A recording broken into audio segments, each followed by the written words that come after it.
Perfect. Okay.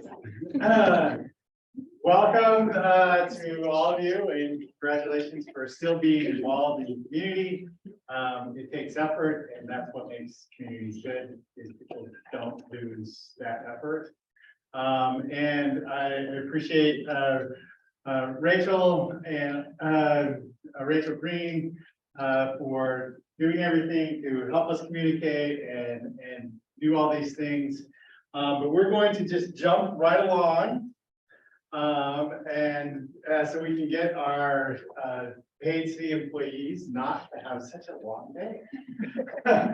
And so we're going to go right over to our fire and rescue captain, Jeanie Atherton, about this our urban interface, urban wildland interface, and we'll go to there. Okay.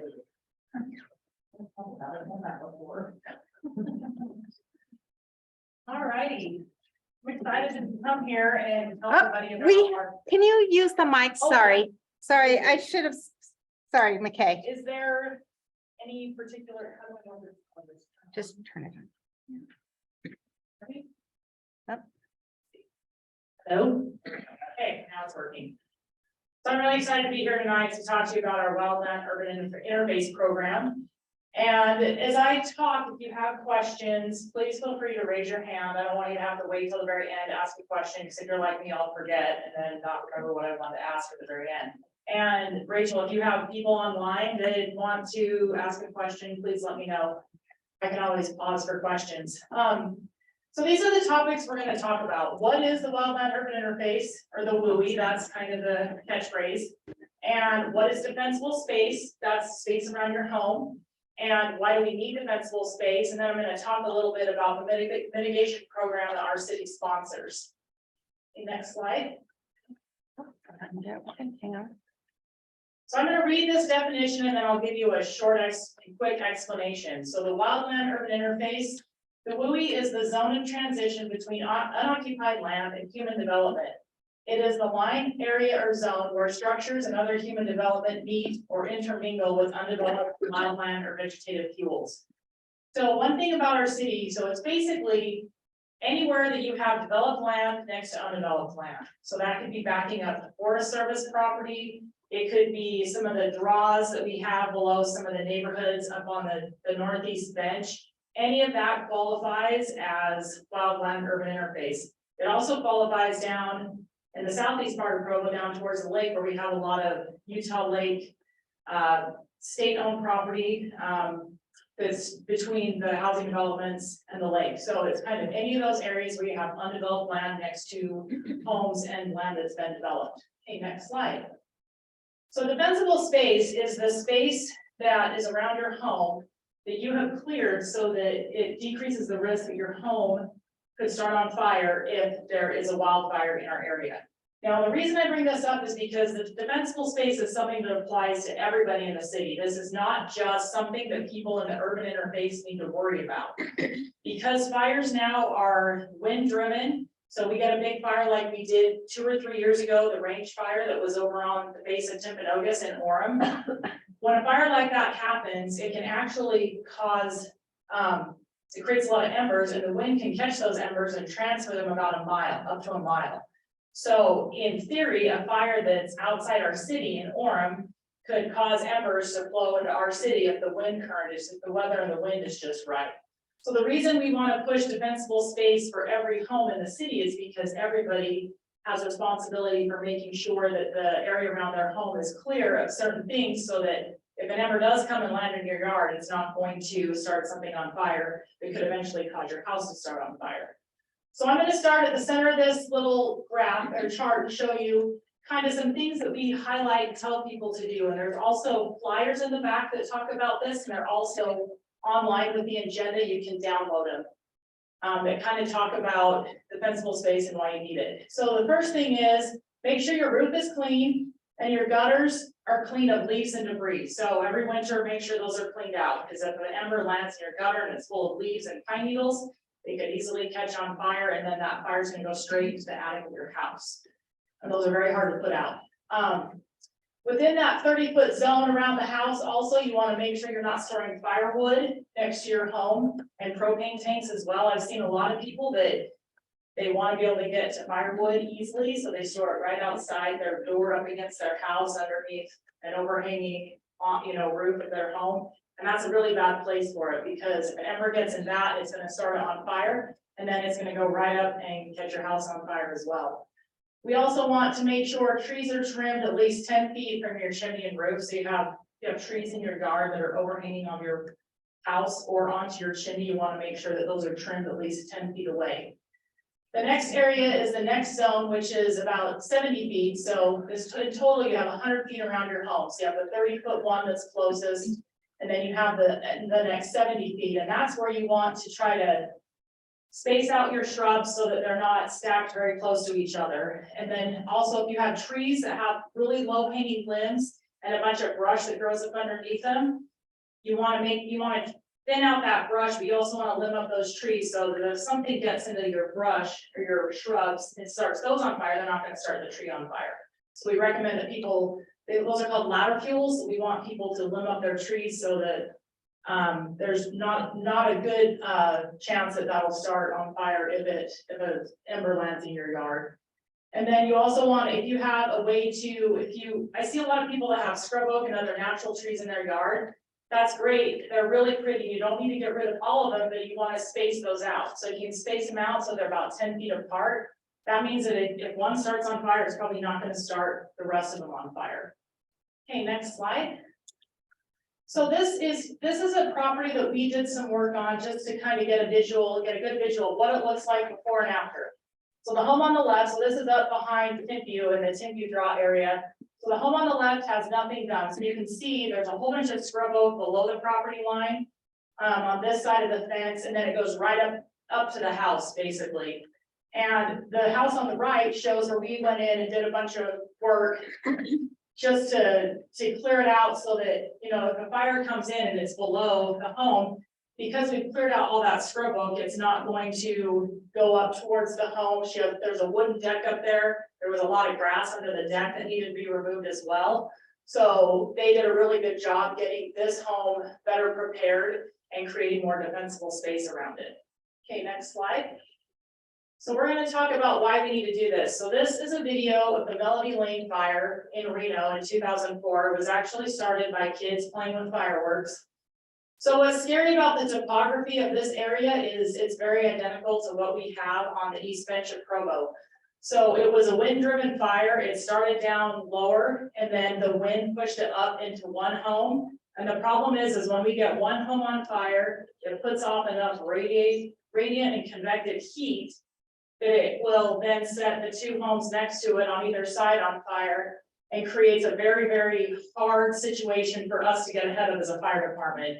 We will need to call in numerous resources from outside our city to come help with something like this, and just hope that we can get to a point where we are able to stop this from spreading and taking out more homes.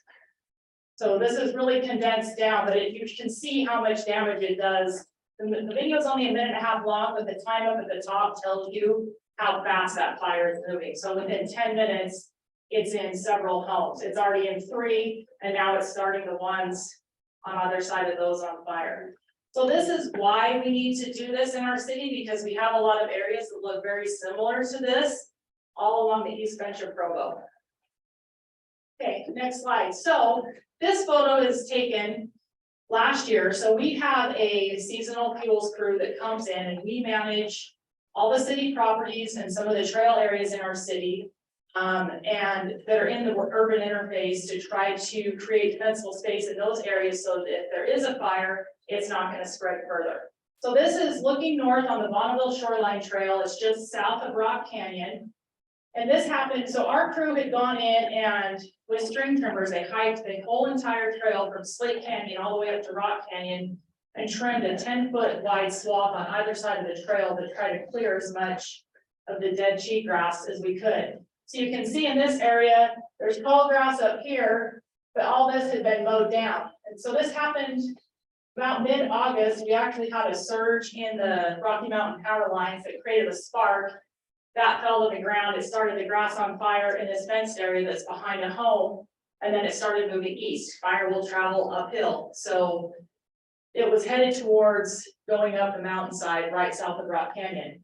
But because we had trimmed all that tall grass, there was nowhere for it to go. But basically between the trail and the fact that the grass had been trimmed close to the ground, that bought us time to get our fire crews in there and put a stop on this. So this fire was taken care of within a matter of 2 hours. Whereas had we not done that and it had gone up the hillside, it would have cost us probably $1 million to put out because it would have required more resources from out of our city, out of our county. We would have probably required some aircraft to come in and drop retardant and water drops to try to get this because it would have gone up into the cliffs and it's very hard to get to when it gets up into that area. So the other thing that we do is we have a community chipping program for specific areas of our city. So we have targeted specific neighborhoods that have risks that look kind of like that Melody Lane fire in Reno, where they have a lot of grassy slopes that are full of scrub oak below them. And what we're trying to do is get homeowners to clean out the stuff from their yard that we need them to clean out to create more defensible space around the perimeter of their property. So they cut down scrub oak and trees and stuff that they want to remove and then bring it out to the curb. And then we come through with our seasonal crew with a chipper and we chip it and haul it off to the greenway stuff. Okay, and this is one home just south of Timpview that has a big, this home is actually sits at the very beginning of the Timpview draw, so they have a huge hillside behind them, and this was from last year. They did, or 2 years ago, they did a ton of work and pulled out a ton of dead debris and dead trees and hauled them out into the front yard, and then we came in and shipped it. The next one, so you guys want to take a screenshot of this, or I do have business cards back on the table with my contact information. So if you have any questions, we do offer home site assessments. So if you're not sure what to do at your home, please feel free to reach out to us and we will come out and give you some guidance as to what you can do to make your home safer. And also based on where you live, we can tell you if you qualify for our chipping program. So that's it. Any questions?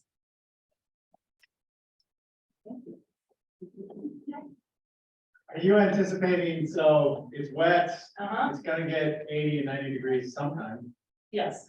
Are things gonna grow quickly? I mean, are we gonna have more fuel than normal or? So we were just discussing that today. So last year was the first year that we hired the seasonals.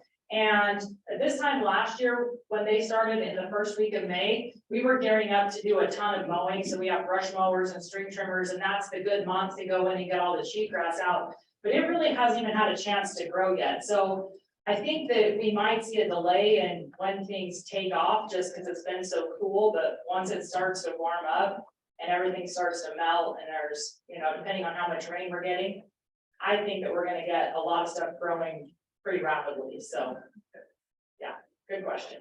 Anyone else? Okay. Thank you.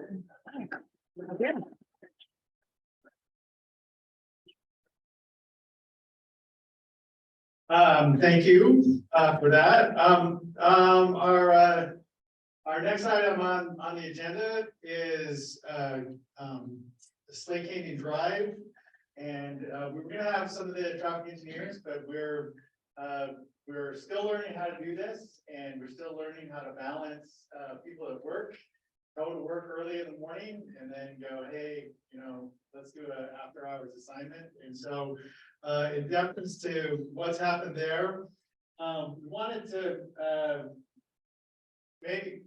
certainly let's maybe catch up on where we're at, and anyone can chime in. So certainly we have identified Slate Canyon Drive as a parking and traffic trouble spot. And we're wondering what to do. That coincides with the implementation of this new neighborhood program. And so I think that it's helpful for everyone to understand as we get this new neighborhood to program together that we should explain a little bit. We have even, you know, the board members and the chairman of our District 2, we have no power. Like zero power. So the purpose of our meetings is largely communicative. And that can be very powerful, especially if a specific neighborhood has a sort of a consensus on what they believe needs to happen, because then we can communicate with the power of now additional neighborhoods to go, yes, we will support that neighborhood in saying this is what we think should happen. So with the Slate Canyon, we've had a radar truck up there that has taken some measurements, and we go, yes, people drive fast. Yes, there are a lot of cars. Yes, there are some things that are happening. Yes, there are too many people with individual cars that live in the neighborhood that park.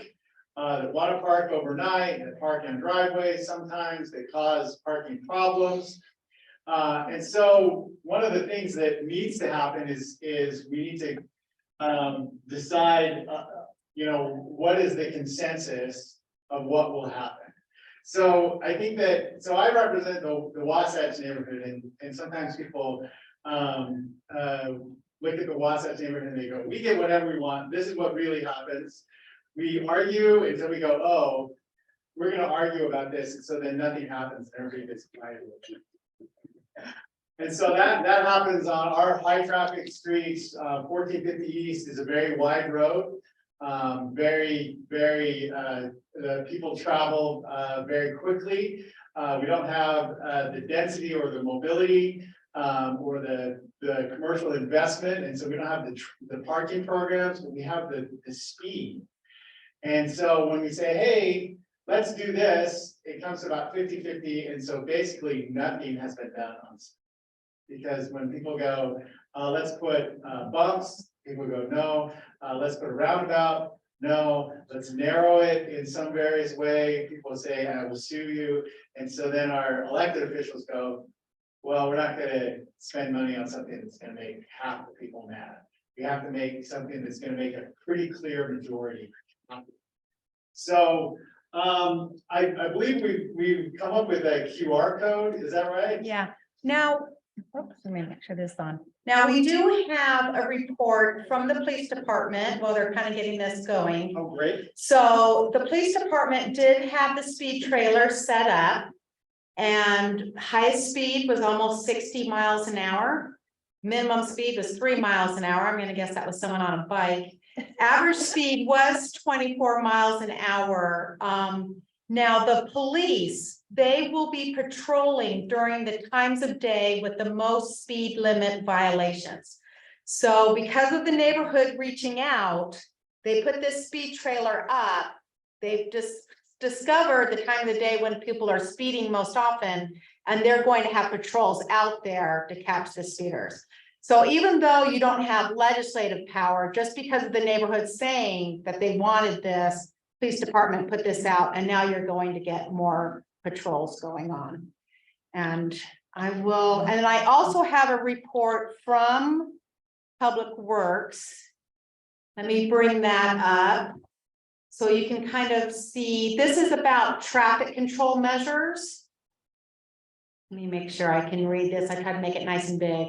So Kay Hahn, he's one of the engineers at Public Works. He's been going out to Slate Canyon Drive because of your concern for cars speeding and driving over the posted speed limit. And so he checked it out. He's thinking most of the problem is because of the geometry of the road. And he has some ideas. This document is on the website if you want to read it. And they've already started some of these ideas. So engineering has a discretionary budget where they can do a pilot project through the police department. So they've already started this. So they've discovered places on the road where they're going to put police vehicles and signs to see if that will deter people, you know, if they, as they come around, they're gonna see those police vehicles and that will slow them down. They're gonna do the initial stage of this pilot program, see if that works. If that works, they're gonna go to part 2 of the stage, which is restriping the road to make it a little bit more narrow. So currently the road is 5 feet, 5 lanes, 2 10.5 feet travel lanes, and 7 feet for parking on the street. So phase 2 is to reduce that 10.5 feet travel lane to a 10-foot travel lane. Just that tiny little bit of easing it in usually makes people drive a little bit slower. Now, if we need to do something really big, like roundabouts, chicanes, permanent structures, then that's something that requires budget approval from the city council. But these other steps that they're taking right now, that's something they already have money for. They've already started because of the neighborhood reaching out. They also talked about lack of sight distance on certain intersections, 1080 South, 1280 South, and 1400 South on Slate Canyon Drive. He has seen that they do have no parking signs there. And so as long as people pay attention to the no parking signs, you should be able to see. But he also mentioned that there's lack of sight due to just vehicles parked in their own driveways just because of the way the road curves. And so the only way to really fix that is if they do some major like property acquisition, altering the geometry of the road. Anything that big will have to have budget approval from the city council. So this is the summary. This is from Kahan, the engineer. And so he said, after observing and studying the geometry of the road and driving behavior, I can suggest that most of the speeding and lack of sight problems on Slate Canyon are due to road geometry and illegal parking. So parking problems can be addressed by better enforcement. The lack of sight and speeding problems are due to the geometry of the road, which can be addressed by allocating a budget, which would be through city council, implementing the police department grant pilot program, and reducing the travel lane widths by restriping the road, which they're already starting to do that process. And this document is right there. If you go on the Provo City website on the neighborhood program, you go to the citywide calendar, click on your day, and it's just right there. There's the traffic report, traffic control measures. We've also included the safety action plan, the transportation master plan, so you can see how Slate Canyon Drive compares to other streets in Provo. And then I will bring up that QR code and I'll take it back to you, McKay. Thank you. We're a small enough group that I think if it is, we'll start with maybe if somebody just wants to raise their hand. What are the worst ideas that you do not want to see? Well, you're gonna take the shortest amount of time. Is there anything you don't want to see happen to make it safer? You know, what that people you think, you know, people might advocate for.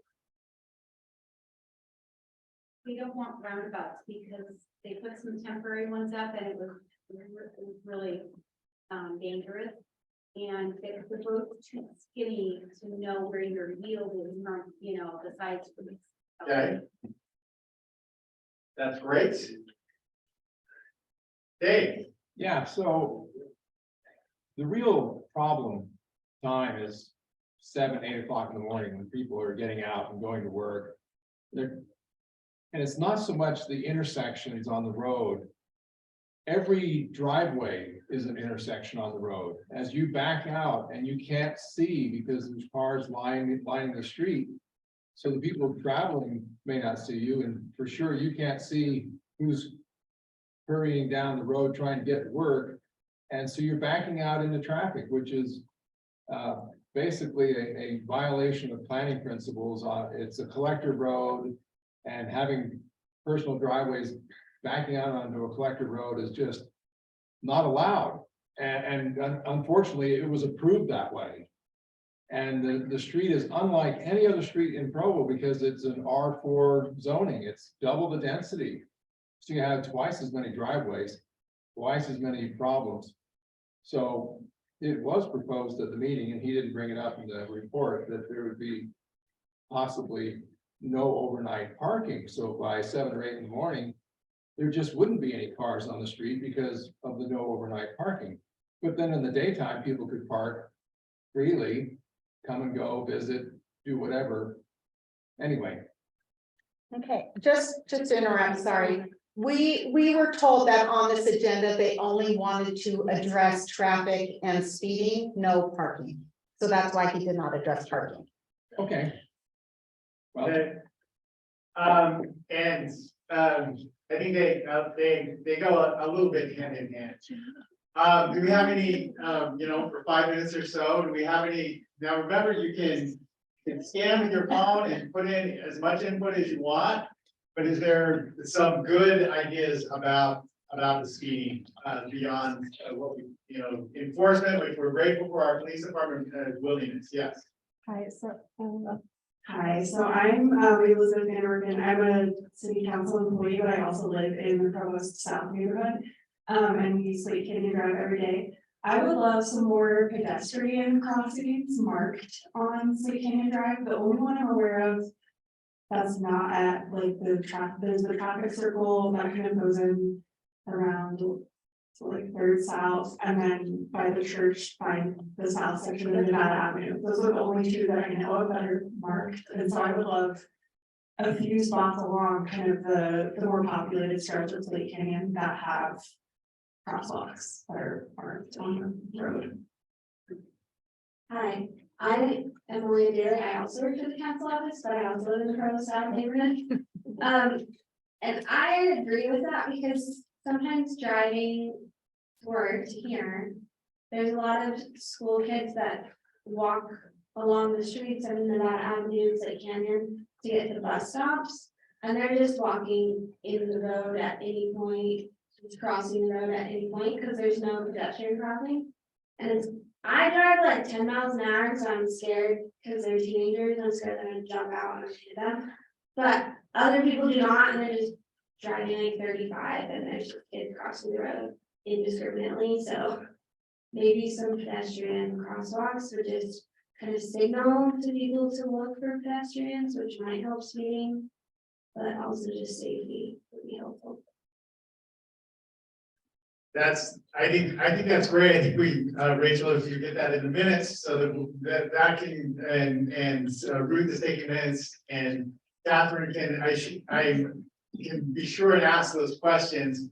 So from previous experience around schools, the tricky part with crosswalks is there are guidelines on how often they can be. So if you could ask specifically, what's the maximum number we could have? Do we have that? Are we approaching that? Because a lot of times, a lot of neighbors will say, hey, there's this many kids that cross here, let's put a crosswalk, and then the engineers go, well, this doesn't meet the guidelines. And there's this one at this distance, and this one at that distance, and then we will watch. So, but if we could sort of get our expectations for what those guidelines are, that would be really, really helpful.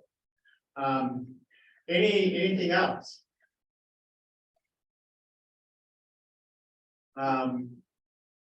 So, yes. So we have, sorry, I'm just gonna hand it back to you. So we have City Council Chair Patrice McKay here, and I was wondering if she could kind of explain. Kahan in his report talked about how sometimes we need to get funding through the city council. If she can explain how that process works, if there is something more major that the neighborhood is looking for. Go ahead. Now, the process to get funding, there's we have 2 entities, right? The city can choose to budget things, which we approve in the end if we choose to. But the other way could be us pushing, saying we want this in the budget, and we won't approve the budget until it's in it, and us, putting it in it. I can't say that that's happened much in the sense that generally we get talking about things and we talk between the administration and the council. And if there's majority support on the council, the administration is very good to see the writing on the wall and appreciate that it's a concern and find a way to fit it in. Money's always an issue, right? There are so many, you mentioned your 450, what is it, 1450? 450, yeah. Yes, I heard about that while I was campaigning, like, I visited multiple people's houses about that road. That's a big one there. There's a big one in Grandview, coming down the middle of Grandview. There's Slate Canyon Drive, which is a huge one, it's been a huge issue. We just found out today that to replace the broken sidewalks and to get sidewalks in places where there aren't any will be $100 million for the city. Like, there's just crazy numbers of things that we wish we could do.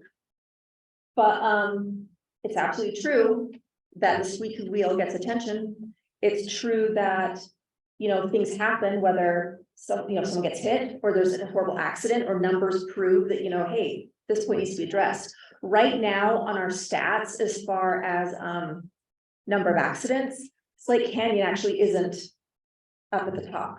There's other places in the city that are much higher in accidents. So it can be something that we show as a want, and it gets put into our CPI list, which is our list of construction projects for the whole city. And it can be something, so we do that out like what, 10 years? And so it can be like 5 years down the road, but it's down there for 5 years. And if the money comes sooner, we push things up sometimes. Things rarely get pushed back. They usually get pushed up because we're conservative in our estimates. But your emails matter. We keep track of them. We do pay attention to them. So the noise does matter, and what you and solutions that you think will work, and especially if you can get a consensus or a large number agreeing to something, whether it's a petition you put together or an email with, you know, 150 signatures on it or something like that, right?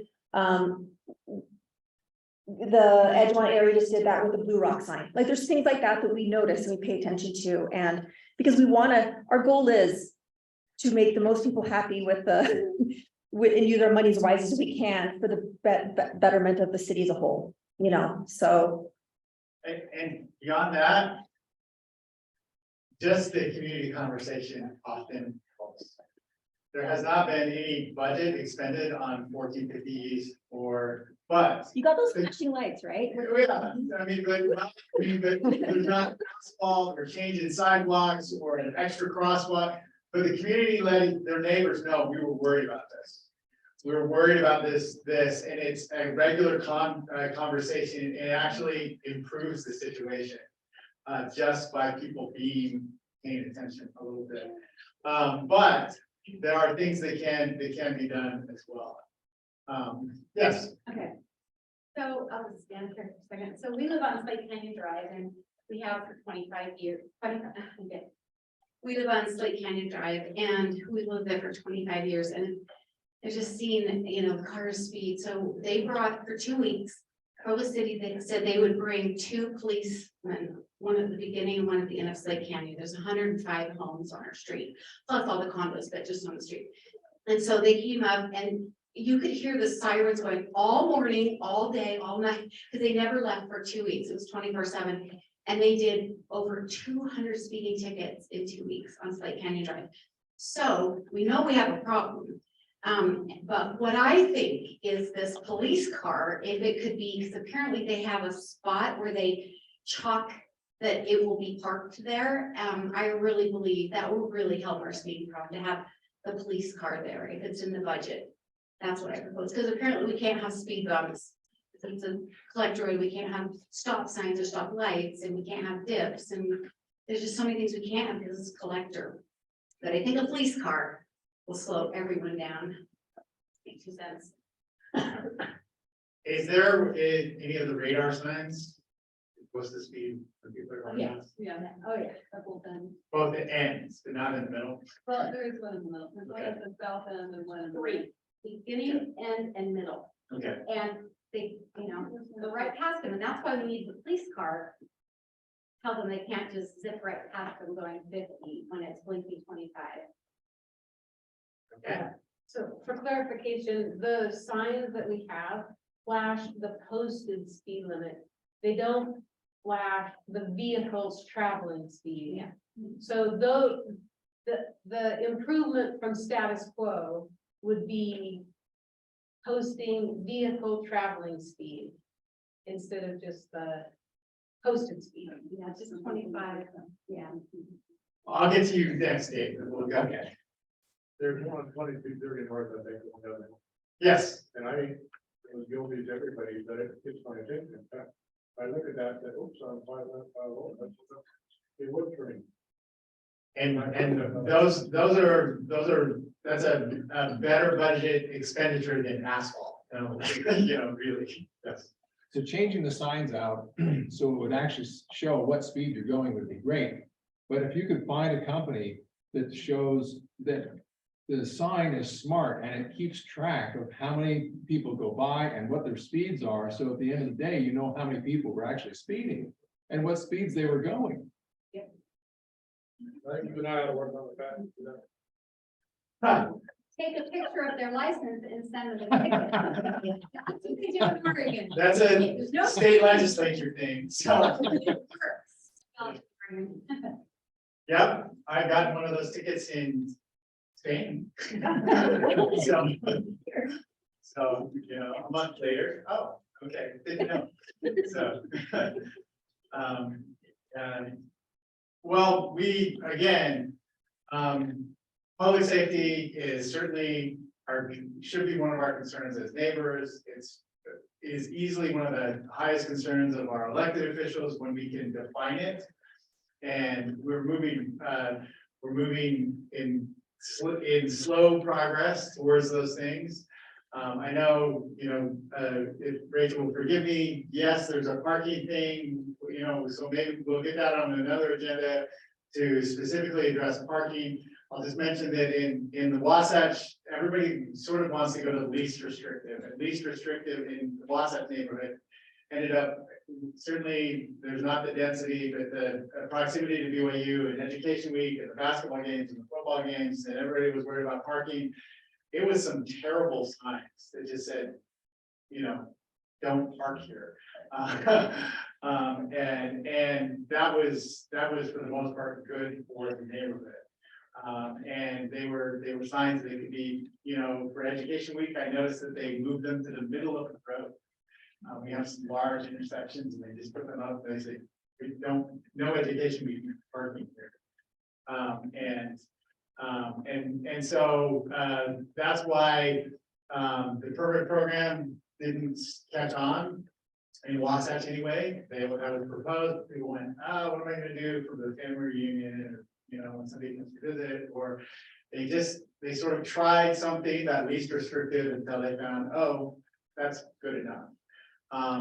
Again, if we can just foster an environment of good conversations with our neighbors to go, what can we try that you won't be upset about, you won't go threaten a lawsuit, what can we try?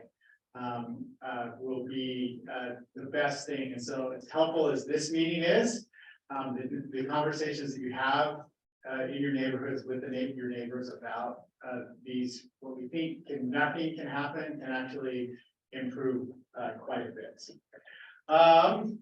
We'll move on to a land use item from City Planner Nancy Robison. Is that correct? Yep. Terrific.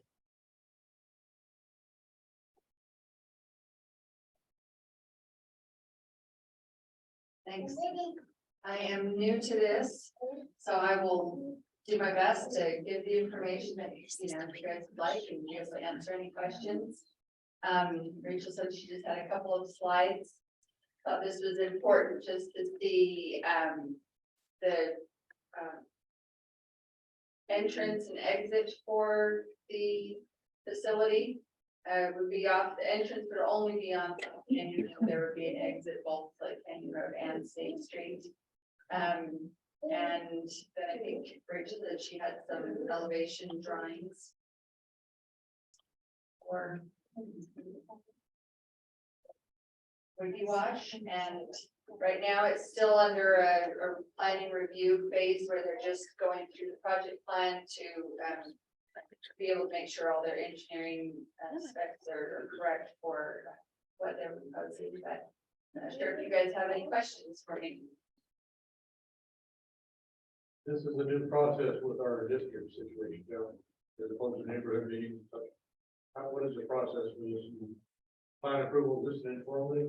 Yes, it's just. Okay, we're not here for decision making. No, and I mean, in this process or this particular project, it's zoned neighborhood shopping.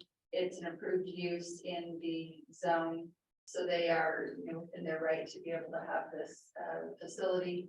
So there's just one entrance in that Slate Canyon, and there's two exits. that's correct. When I went to the meeting when this was first proposed as the Southeast Area Rep, Okay. all the neighborhoods, they were feeding it from State Street as well as Slate Canyon Drive. Now that looks like it's changed. Can you touch on that? I was not around when they were doing that, and so I'm not sure if, you know, the engineers are saying something about, you know, what kind of entrance they can have on State Street or not. Oh, And I don't know if it, you know, has to do with, I'm sure even the owners wanted a slower speed. yeah, And coming off of State Street, that would most likely be a higher speed. I mean, you just know at a car wash, there are cars that are stopped and you're lining up, and so the slower. Before you get to their property on an entrance, I'm guessing that even their architect probably.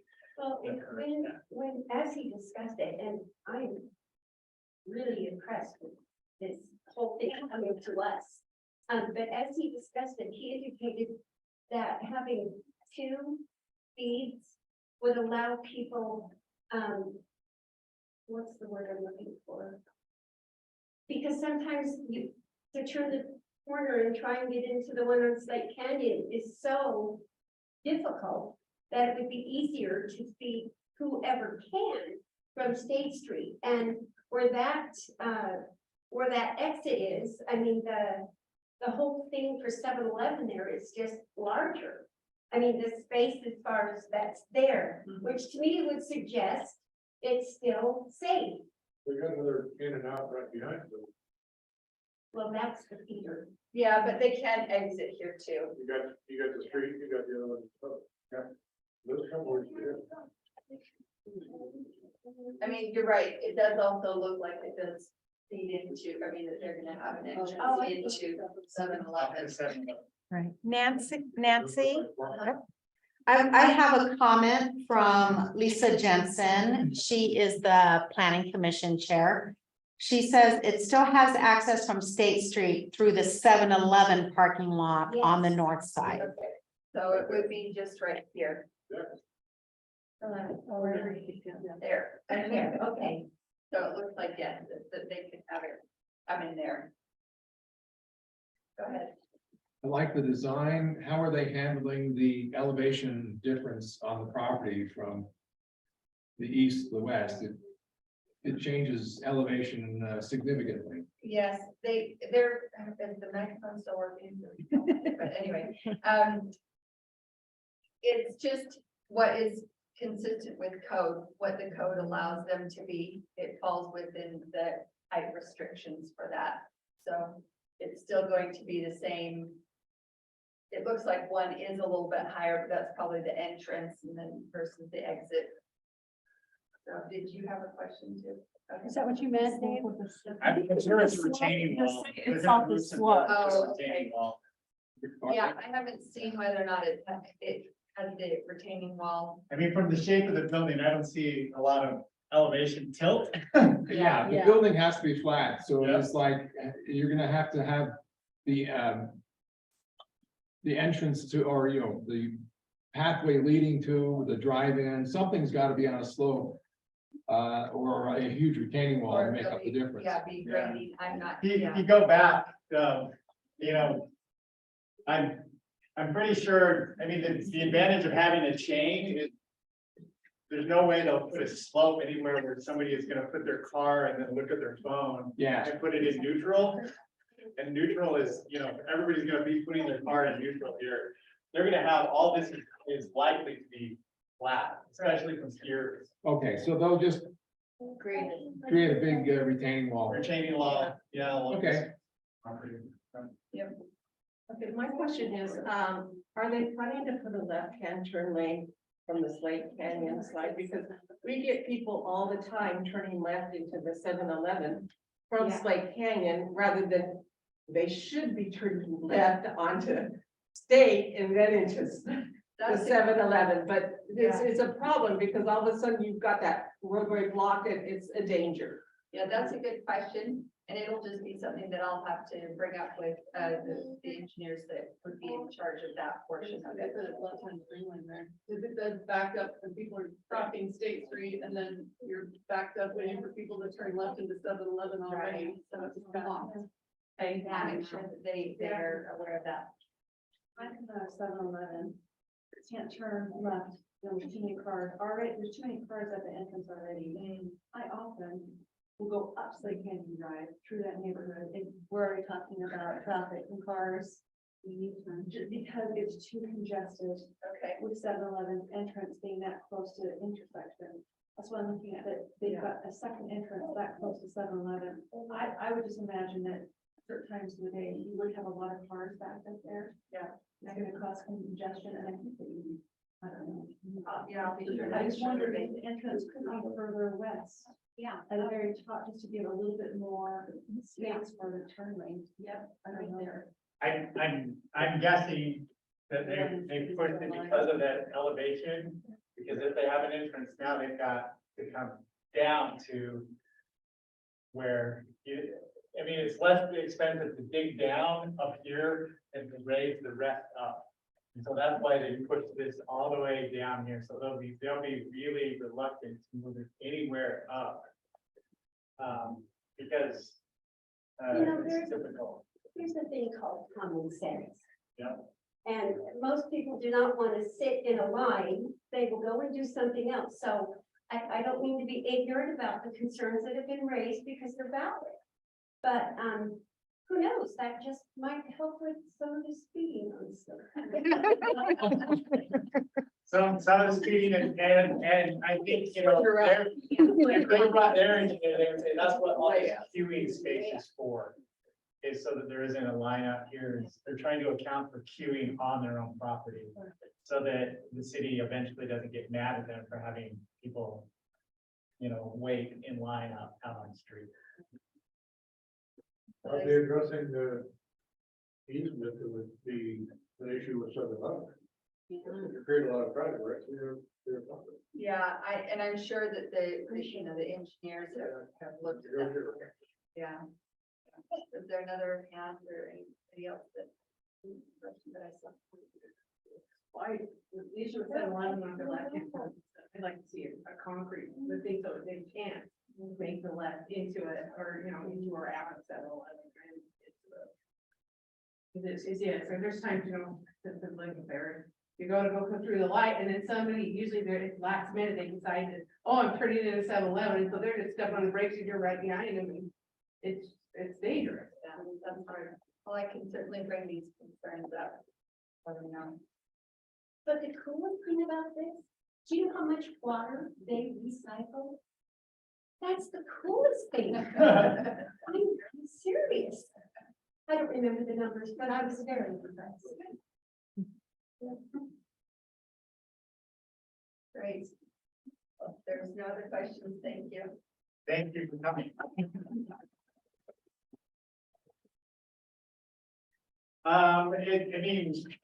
Again, it's within the use,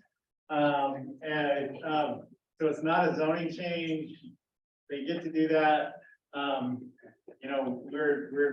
We on the agenda, it's listed as an opinion poll. That's making them say, are you welcome or not?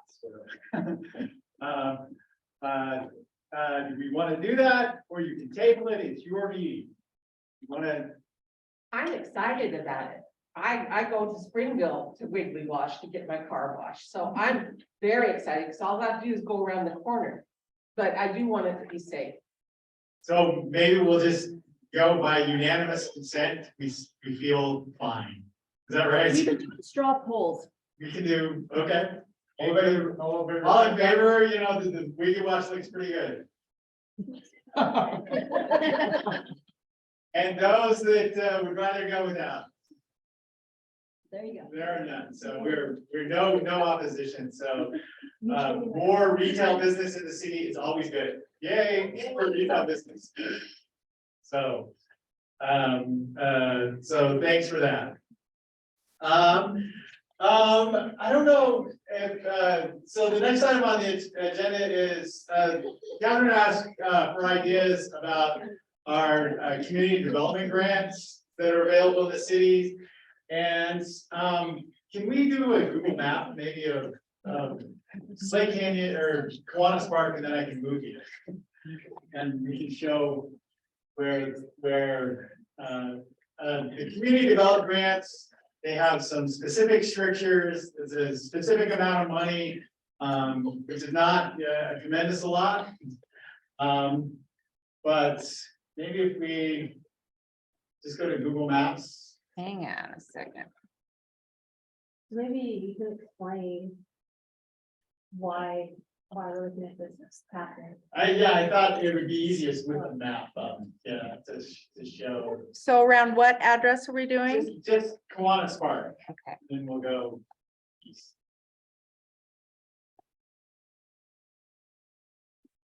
But a little bit of a delay, but. There's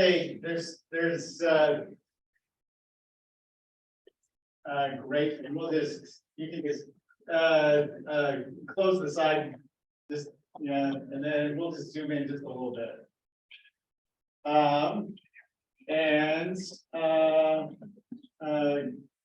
Let's just scroll down just a little bit. And we're looking at where it says Old Willow Lane right under hotels, if you can zoom into that. Okay, where does it say? And maybe let's change that to, you know, the overhead. And Which one? This one? well. Oh, there's, there we go. There we go. Okay, so on Old Willow Lane, so this is the property that is the new Wasatch Elementary School. And from here to about there, this is still suitable for cars, but it gets narrow. And there's not a lot of traffic because this section is basically abandoned. It's this from Briar Avenue that turns into Oak Lane to this private driveway.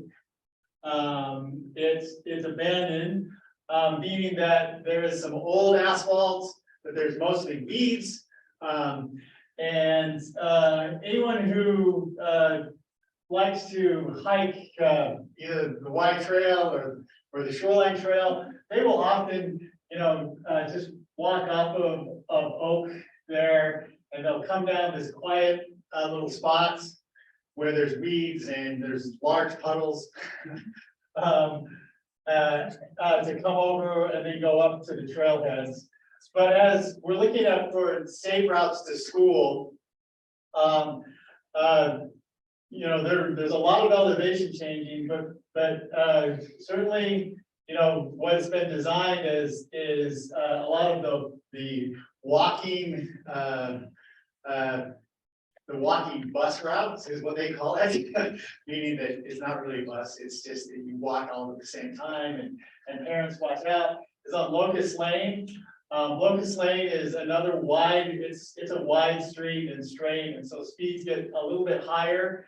But for children coming from the upper neighborhoods, just taking, you know, some of those off this sidewalk, so there's more room on the sidewalk, and having them come, they'll likely have to make this left-hand turn or right-hand turn and then come into the property to get down to the school. It's basically situated in the middle of this property with bus lanes and parking to the south and playgrounds here. The elevation change doesn't really allow them to come straight in. So they'll make that turn and then come down and then into the property. But that would be, it was presented to engineering, as, you know, oh, this might be some, you know, cutting some brush back. Sometimes the neighbors do. It might be some improved lighting. It might be an emergency call box, because it is behind some people's houses. It would be classified, they recommended that it would be classified as a pathway, because then engineering and the street people would be in charge of it, rather than parks, which is a trail. And it is an abandoned street.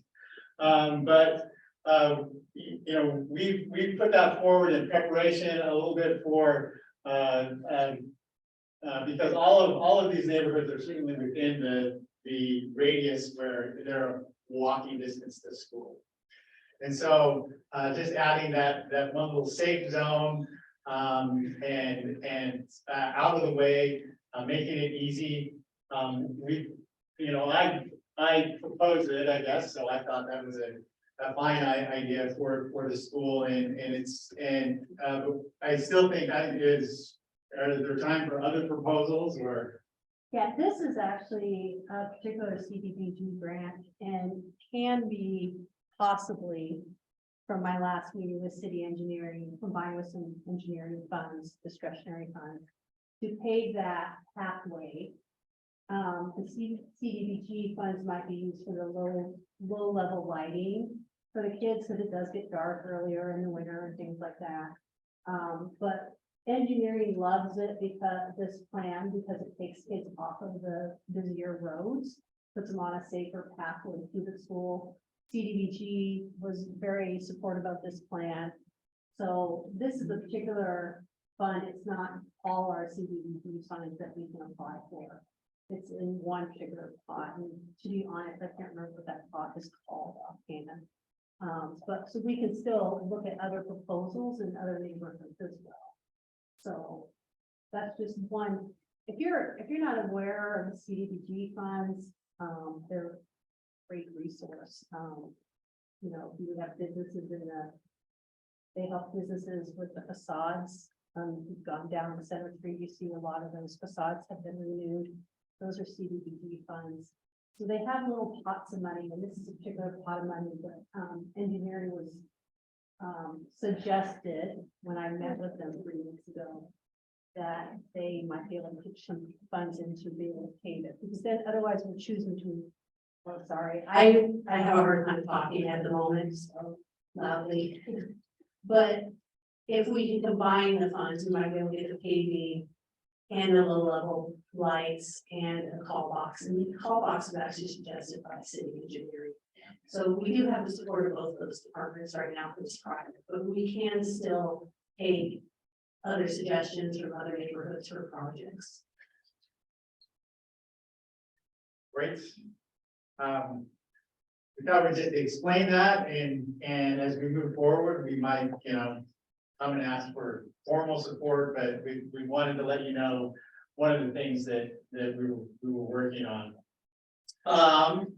We're at 7:30 and on time, so that means that BikeWalk Provo is even here. I'm here. Terrific. Hey. Thank you, and I think there were some slides. Yeah, let me bring those up. Pull them up for me, thank you. So I'm Rick West, a lot of you know me, I live in the Provost neighborhood, and I'm also part of, you can go to the next slide, because that's all I was gonna say on the next slide. I'm your neighbor. I'm also part of BikeWalk Provo, which encourages safe walking, like to schools and other places, and biking around the neighborhood. I like to do that myself, running, the biking, the everything. All right, so go to the next slide.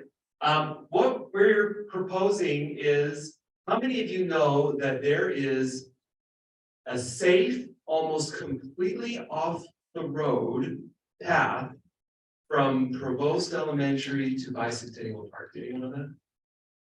Yeah, I didn't know that either. And we were out kind of walking in the neighborhoods, and we figured out that there are lots of little connections, little paths here and there. And if you connect them together, you can go all the way from Provost Park to Bicentennial Park, which I don't know about you, but I think that's pretty awesome. Because living in Provost, I always liked to take my kids to Bicentennial Park, and I thought the only way to do it was pack them up in the car, drive them out on State Street, go down a couple blocks, and then cut back in. But there's a way to go through the neighborhood, and you can bike it, you can walk it, you can roll it on a scooter. There is one intersection that's particularly kind of problematic that we'd like the city to maybe look at calming and making it safe. But other than that kind of one intersection, it's not too bad. This is a map of how it goes, but you basically are heading down, where does it start? Provost Park, so you're heading down Utah Avenue, and then you kind of go over there, which is where my house is, and there's a little paved path that cuts through the homes there, and it's actually owned by the city. I think it's like a irrigation ditch or something like that. So anybody's a byway, so you just kind of go through there, and that cuts you down into the this neighborhood over here, the Cinnamon Ridge, or I was kind of which Cinnamon are we talking about? The Cinnamon Ridge neighborhood. Once you get into Cinnamon Ridge, where they built the Cinnamon Ridge neighborhood, they put in a double wide sidewalk on one part of the Cinnamon Ridge neighborhood. Specifically, when it's double wide, it means bikes and pedestrians. So that's what it's there for. So then you can take this double wide sidewalk all the way down, and you get to that little retaining basin that they got. If you go through the corner of the retaining basin, there is another pathway that cuts through some of the homes that once again is owned by the city. And you can get over there. Anyway, you just keep walking, and then you cross the street, and there's a sidewalk that goes behind homes, kind of cuts around behind homes, and puts you out about a block away from the bicycle, blocks away. And then there's that, and then you have the kind of the tricky intersection right there. We'd like the city to maybe put in blinking lights or something like that kids could turn on. But I was pretty stoked about figuring this out, and I biked my kid there for birthday parties at Bicentennial Park, and it works pretty great. The problem is nobody knows about it, and we do want the city eventually to particularly maybe help with that problematic intersection. But before the city will do that, they want to see that people are using this. So we said, let's get people using it. So that's the idea for today. So if you go to the next slide, what we are proposing is we are calling this the Provost Bicentennial Byway. We can't call it path because that's Parks and Recreation. We can't call it whatever else, trails, because that's something else. We're going to call it a byway because we're not official yet. But the city knows about this, and we've told them we'd like to print out signs and put them on like trees and lampposts. Are you okay with that? And they're like, yeah, that's okay. We can't do it, but you can do it. And they said that's all right. So we've made some signs where you can kind of see like, hey, go this way. It's 0.6. You're now 0.62 miles away. Now you're 0.3 miles away. And each turn, there would be a sign that says, now you need to grab this little sidewalk. Now you need to grab this little trail over here. And, and it'll just kind of direct people along the way. That would be the idea, is just to put these signs up and then make people aware of them and then get people doing it so that the city sees that we care about walking and biking in our neighborhood. So that's the first thing, is that we want to put up signs and I guess make sure everyone's okay with that. See if there's any feedback you have for us. If you want to help us put up the signs, that would be awesome. But yeah. So making it popular as a jogging trail, Yeah. because there's not a lot of safe places in Southeast Provo. I'm a jogger and I jog this and it's awesome because then once you get to Bicentennial Park, you go up the park, which is up the hill, which if you're jogging is not nice, but you go up the hill. And right across the street is the entrance to one on the mountain. Bonneville Shoreline Trail has its entrance right across the street from Bicentennial Park. So in a way, if you're jogging particularly, that's what I do. I will jog this trail, go up to Bicentennial Park, and then get up on the the Bonneville Shoreline Trail. So Rick, we've used this path for 8 years, but I thought the city didn't want signs on lampposts. How do we know when it's okay to put a sign on a lamppost and when they're mad at us for putting signs on lampposts? Well, that's a good question. But we do have a new city engineer. And so things also change. Oh. And we went out and we figured out each stop where we want to put it. Uh-huh. And And we asked them, and I mean, they're not officially kind of saying yes, because then they'd be responsible for taking care of it. But they're saying, that sounds great. If those were to show up tomorrow, that'd be kind of cool. That's kind of what they told us. So they're not a permanent sign, they're. No, no, no. they're paper. This would be like zip ties and their plastic signs, like laminated signs with zip ties. They could come down at any moment. Hopefully get replaced with something more permanent in the future. Great. Nothing. Because other than word of mouth for 8 years, I don't know how the new youngsters find it. Yeah. So. Only, it was actually, some of you may know, Aaron Scabling, he's in BikeWalk Provo. He was just out running. And he went, this is kind of interesting. And he called me up and said, Rick, do you know about this? I said, I know about this part of it, but I didn't know about the second part of it. And he's like, yes, you can go the whole way. And I went, what? Anyway, yeah, you just have to kind of stumble. So, any other questions or feedback? Have you verified? I appreciate this, it's not great. I'm just curious if you've gone as far as verifying the actual land ownership of it. Yeah, we have. We've looked at it, and this is most of this. It's either like the double wide sidewalk, which was put in, the city required Cinnamon Ridge to put it in, and that was there, or it's like this canal. I can't remember the name of it. I should have come over prepared. I'm sorry, I've been up in Salt Lake City. What do East Union? What is it? East Union or Upper East Union? Yeah, something like that. It's in a canal, and so anyway, so. Yeah, I hate to go all the way along and find out that, adjacent homes own the place. You can't cross the property. The city maintains that way.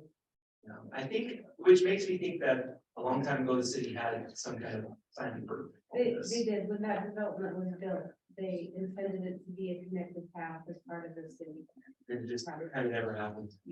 So where's my map? All right, I want I one. should have passed out copies. I can, okay, if you email me at rw@BYU.edu, I'll send you the Google map. I'll send you the link.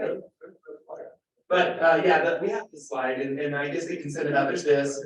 I can send you the Google map, like the link. Okay, will you do your email a little bit slower? RW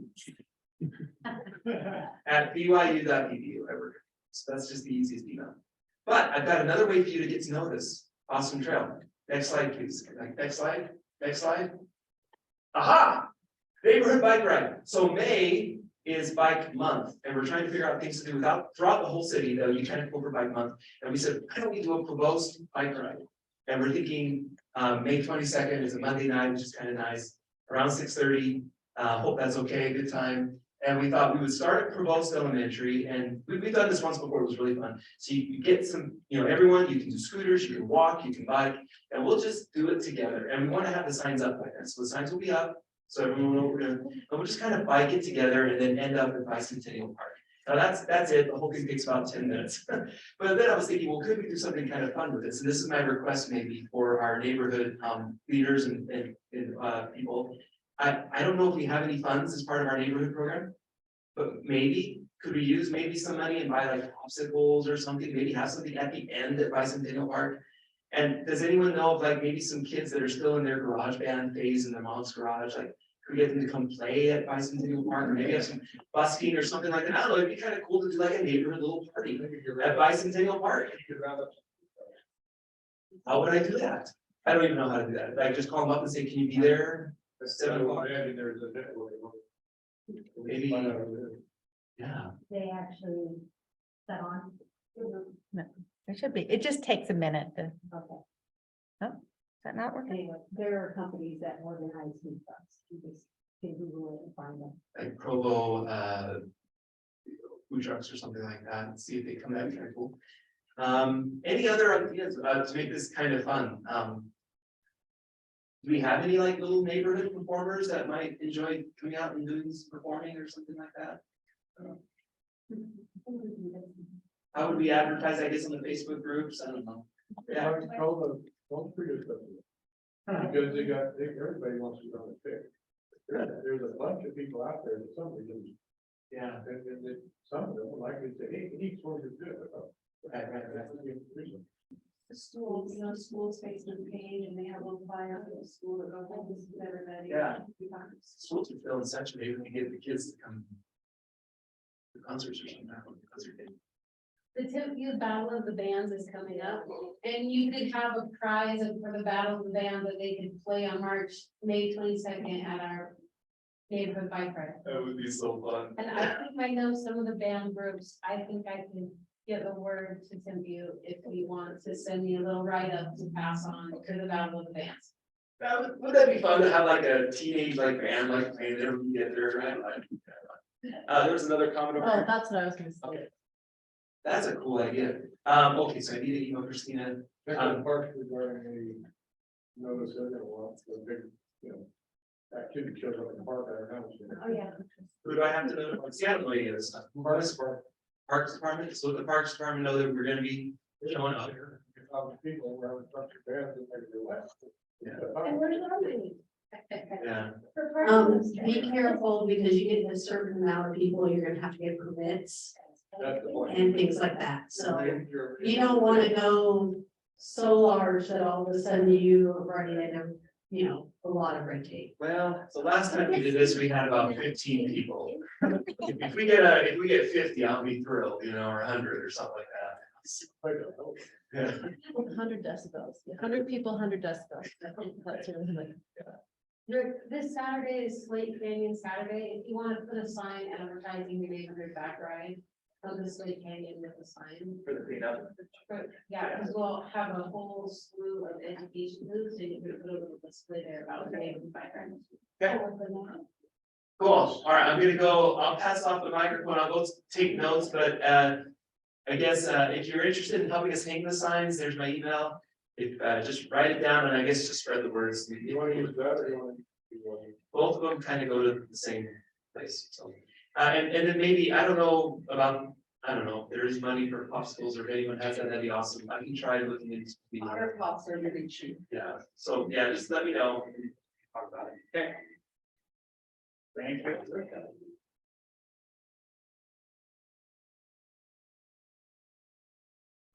Public comment.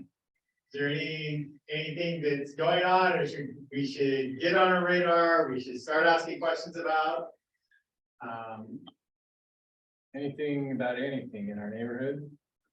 Yes. Okay, so we live in Wasatch as well. And, oh. Thank you. I'm Ryan Nelson. I don't want to see. Good to meet you. It just takes. Ryan Nelson, you, McKay? Yes. Okay, we'll have to talk after a minute. Yeah, we live in the Wasatch neighborhood, and I don't know if this is probably an issue with city council or whatever, something to talk about here. 900 East, down by the creamery is an intersection, then clear up by the Sharing Training Center's next intersection. Tons of people crossing 900 East all the time, almost getting hit by cars. I see skateboarders down there. We saw a girl a couple weeks ago almost get hit by one of the UVX buses. And so this is probably just outside of our neighborhood. But, at some point, some crosswalks or something there might be a good idea. So just by way of information, so if you see that kind of thing, sooner or later, there's gonna be an accident. How many intersections? It's between. So between the creamery and the MTC, where there used to be 2 crosswalks which were removed Yeah. to discourage. It's not far between intersections that people don't want to go to either intersection across. So especially from sort of that 90s church building to Heritage Halls. Yeah. But sort of that neighborhood from Fur, the corner of Fur over to Heritage Halls, people are making a run for it all the time. Yes. Okay, I'm sorry, McKay, we had some comments concerning Rick's presentation. Lisa Jensen was wondering if Rick has contacted Provost and Spring Creek PTAs to coordinate and advertise. Also, the 6th grade teacher at Provost is part of a bluegrass band. And you might want to have adults posted at 1320 South to make sure people can get across safely. Yeah, maybe that's a good idea. Maybe for that day, we'll just kind of stay guard there on that intersection.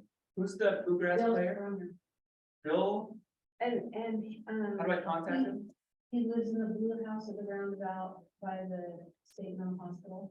But if he went professionally through Provost Elementary, he has a big following by everyone who's ever been in 6th grade. And he's a professional bluegrass band. Can anyone remember the name? They're so good. I've gone to see them play. Lisa thinks he doesn't live in that house anymore, Oh. just by the way, so contact him through the school. I probably find an email address on the school website. It's interesting you mentioned Spring Creek. Maybe I'm thinking a little too far, too big, but once we get to bicentennial, if we were then to create kind of a pathway eventually to Bicentennial Park, we kind of get to Spring Creek too, and you can almost connect it to Spring Creek. That's part of that, part of the extension. Yeah. Great. Any other comments on BikeWalk? That would be. I think that, you know, for Catherine's benefit and for the meeting notes, I think it would be good to, sort of understand why those crosswalks went away. I think, as I recall, some of the general counsel one of them was that the road that comes out of BYU, north of Heritage Falls, they viewed the most danger as people not paying attention on turns, that they were trying to make traffic and someone would be in the crosswalk and they would be paying attention to the traffic and so we're just taking this crosswalk away. I would be in favor of that being a no left-hand turn allowed. And I don't know if that's city engineering that could help us, or no left-hand turn between, say, 3 and 7, or during a basketball game, or when all the traffic backs up. That is, but I think that it is an awful long stretch. They tell us that a new UVX stop is going to go in, next to the creamery. No. Or Now, across. the new arts school. It's Right. that's next to the creamery. So Yeah. the music building is next to, yeah, so. It's gonna be on the south side. Yeah. South side. And we would believe it will be on both sides as soon as they get it squared. So. But the timeline and everything of that is still. There's a power box that's in the way, and so they either have to redesign the UVX stop or move the power box, and I don't know UTA's whole process for making those decisions, but that's what the holdup is, but they said it would be in this year. But I think getting some clarification on that, I mean, it's a state road, that's another reason that they just don't like crosswalks not on intersections. But there was one or two and they went away. Anything else?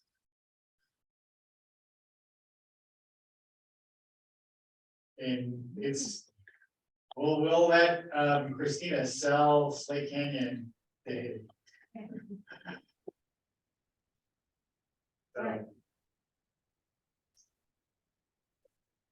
Thanks, McKay. So, this Saturday is our Slate Canyon, Saturday in conjunction with Provo Parks and Recreation, Provo City Library, Provo Sustainability, Provo Power.